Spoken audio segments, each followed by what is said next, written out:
ناظرین کرام، آج ہم بات کریں گے اس سپاہی کی جس نے دشمن کو اپنے حوصلے، بہادری اور ایمان کی طاقت سے ہلا کر رکھ دیا۔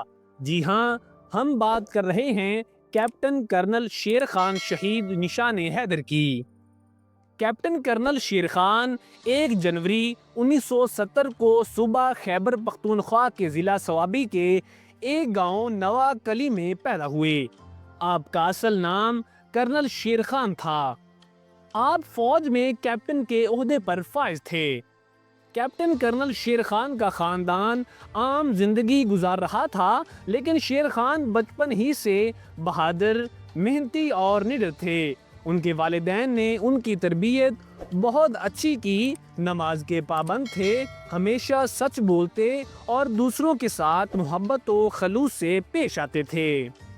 شیر خان نے اپنی ابتدائی تعلیم مقامی اسکول سے حاصل کی اور میٹرک کے بعد فوج میں جانے کا عزم کیا۔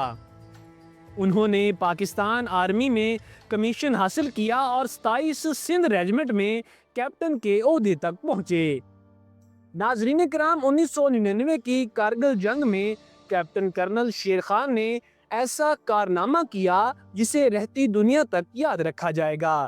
جب دشمن نے ہماری سرزمین پر قبضہ کرنے کی کوشش کی تو شیر خان نے اپنی پوسٹ مضبوط کی۔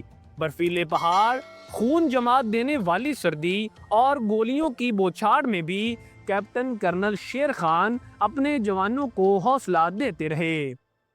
ناظرین کرام، انہوں نے دشمن کی کئی چوکیوں پر حملہ کیا، ان کی سپلائی لائن کاٹی اور دشمن کو پیچھے ہٹنے پر مجبور کر دیا۔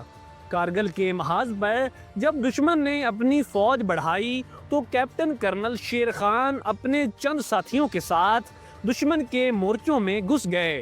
انہوں نے بہادری سے لڑتے ہوئے کئی بھارتی فوجیوں کو جہنم واصل کیا۔ لیکن ناظرین کرام، اسی دوران دشمن کی ایک گولی ان کے جسم سے پار ہو گئی، جو ان کی شہادت کی وجہ بنی۔ دوستو، ان کی شہادت پر دشمن بھی ان کی بہادری کا اعتراف کرنے پر مجبور ہو گیا۔ بھارتی فوج نے ان کی بہادری کی تفصیل خود پاکستان کو دی اور کہا کہ وہ سچا بہادر تھا۔ انہیں بعد شہادت نشان حیدر سے نوازا گیا، جو پاکستان کا سب سے بڑا فوجی اعزاز ہے۔ آج بھی کرنل شیر خان کا نام شجاعت، دلیری اور قربانی کی علامت سمجھا جاتا ہے۔